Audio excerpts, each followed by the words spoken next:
So, Uraraka and Deku are kind of in love, aren't they? And I'm here to tell you that there is actually a lot more to this relationship than her felt teenage drama and cutesy blasey shenanigans.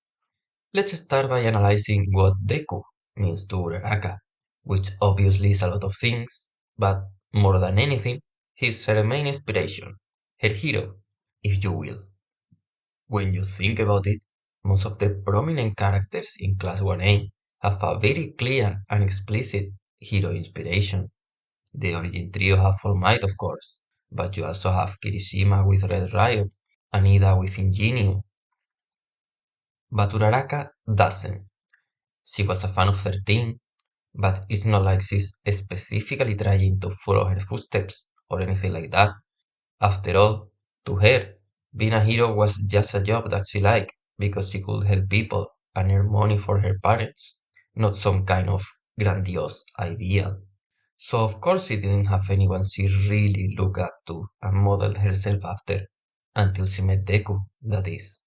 Now she's always trying to be like Deku, asking herself what he will do and taking inspiration from him. If you think about it, the way Uraraka thinks about Deku is very similar to the way Deku thinks of All Might. But there is one key difference.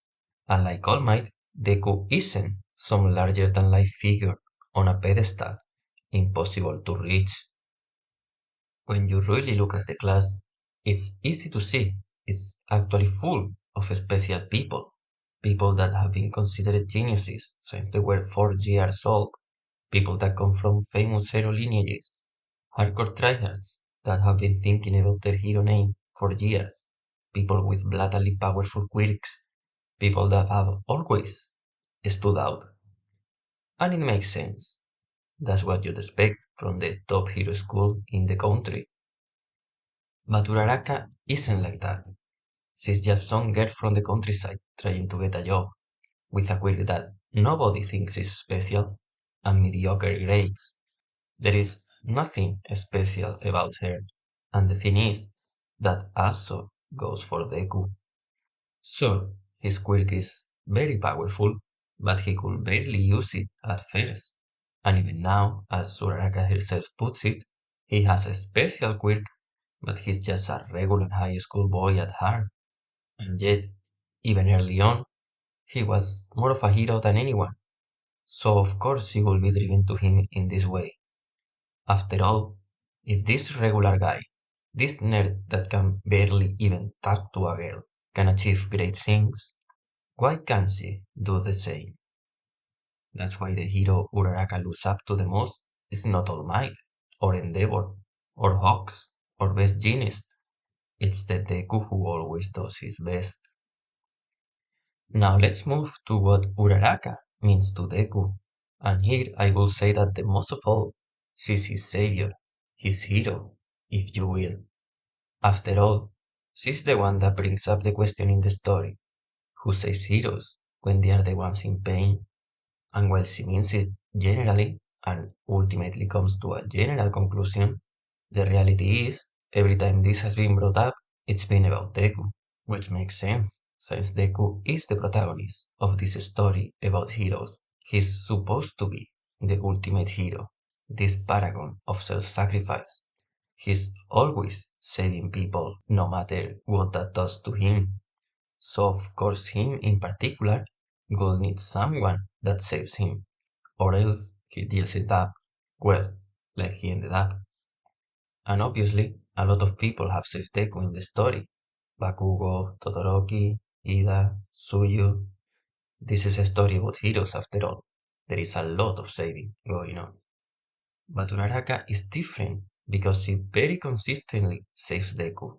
And most importantly, he saves him mentally and emotionally when he's at his lowest, which has been established to be the true way to save people.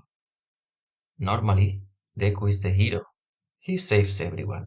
His peers like Bakugo, Todoroki, and Ida, little kids like Kota and Eri, even villains like Nagant and Gentle. For all of them, you could say he saved their hearts. But with Uraraka, it's the other way around. Besides the one time at the entrance exam, He's never really had to save her. She's the one that always comes to his head instead, starting by their very first meeting. This moment is just a gag, but it encapsulates their entire relationship. Deku's trying to be all confident and walk forward, but he trips and he basically immediately gives up inside his head because he's just so insecure. But Uraraka shows up and prevents him from hitting the ground. Then in the entrance exam, after he breaks himself being a hero and saving her, he's actually freaking out for real. And once again, she stops him before he can hit the ground.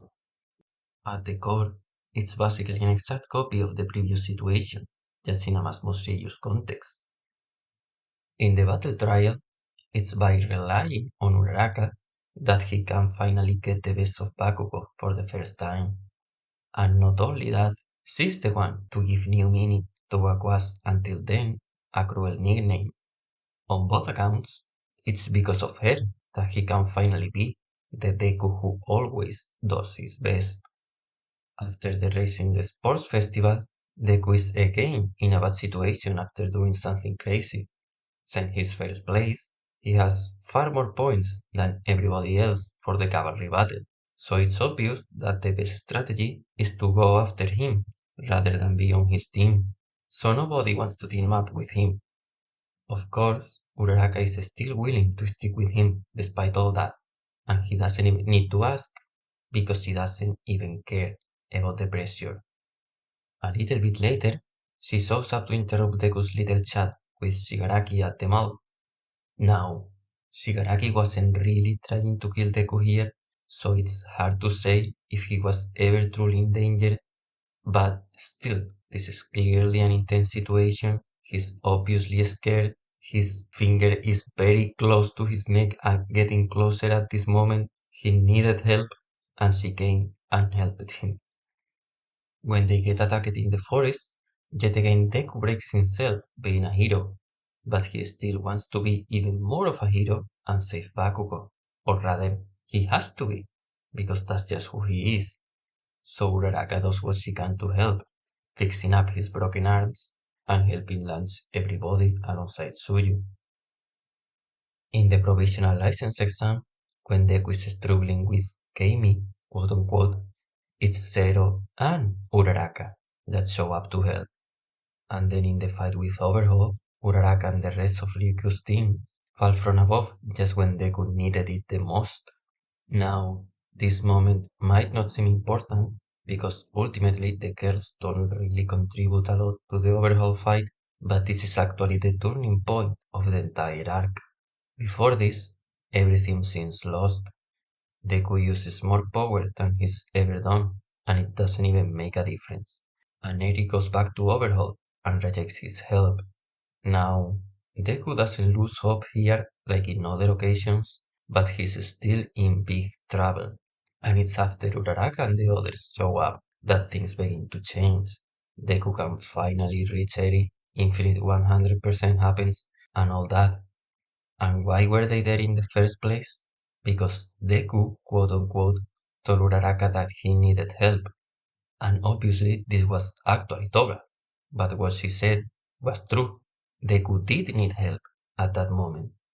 And the reason she was able to do this in the first place is because she realized during the provisional license exam how much Deku trusts Uraraka. It's very important symbolically too, because by smashing the ceiling, they are the ones to finally bring the light into the darkness. This moment was the first step towards changing fate. How appropriate then that it's Uraraka's words, reminding him of Deku's, that make Night Eye start to question the inevitability of his foresight. And it's in her arms that he realizes that Deku really was able to change the future. And as a bonus, Uraraka is also the one who finally restrained Overhaul after Eri Square goes out of control and Deku is pretty much out of commission. When Blackbeard goes out of control during joint training, Deku is actually extremely distressed. He's crying, berating himself, freaking out, and all this after he had entered the battle with a lot of confidence. And again, Uraraka jumps in to his rescue. And not just that, she's basically the one that carries the team to victory, because Deku doesn't want to use his full power, just in case. And finally, the big one. Even after everything his friend did and said for him, Deku is still unwilling to stay at UA until Uraraka holds his hand, tells him it's okay, and stands up for him. In this scene, she's framed almost like some kind of divine figure, and for good reason. And it's no coincidence that Deku's reminded of their first meeting in particular, because when Deku was at his lowest point, there were two things needed to get him out of it. The first is friends he can rely on, as Bakugo explained, and the second acknowledged. But on top of that, and there is a reason this is a separate thing, he also has a guardian angel that's always ready to pick him up when he's falling. After all, even the heaviest burden weighs nothing in zero gravity. And here is where we ask why. What is it about Uraraka that makes her the hero that the ultimate hero can rely on? And the answer is simply that she is the one person that's just as selfless as he is, and she has always been. She didn't quite have Deku's instinct to jump in to save someone no matter what, but she did have the instinct to help total strangers and people in need, as we saw in her introduction scene. Unlike other people close to Deku, like Ida and All Might, he never had to prove anything to her. She was on his side from the start. And of course, there is a lot of selfless people that do selfless things in this series. But the thing about these two is that they are selfless to a borderline irrational degree. This has been very explicitly established with Deku, but Uraraka is just like that too. One of the first things we see her do is trying to share her points with Deku, potentially jeopardizing her entrance into UA, when we know she actually cares a lot about exposure in order to earn money. This is probably a huge deal for a poor girl like her, but she does it without a second thought. Speaking of her motivations for being a hero, they are 100% selfless too. She wants to earn money to help her parents and also likes seeing people's happy faces. Even Deku has some kind of wish fulfillment and self-realization reasons for going to UA, so Uraraka might actually be even more selfless. Even when she spoke against going to rescue Bakugo, it wasn't because of the danger or anything like that. She was worried about his feelings. I don't even know if we've ever seen Uraraka do anything just for her own wants. So when I said earlier that the two of them are very normal, that was only half the story. The truth is, they are actually very special in this very important way. They are two oddballs that can help but want to help people that seem in pain, even if it's people that have tried to kill them and everyone they care about in multiple occasions. And that's the biggest irony here.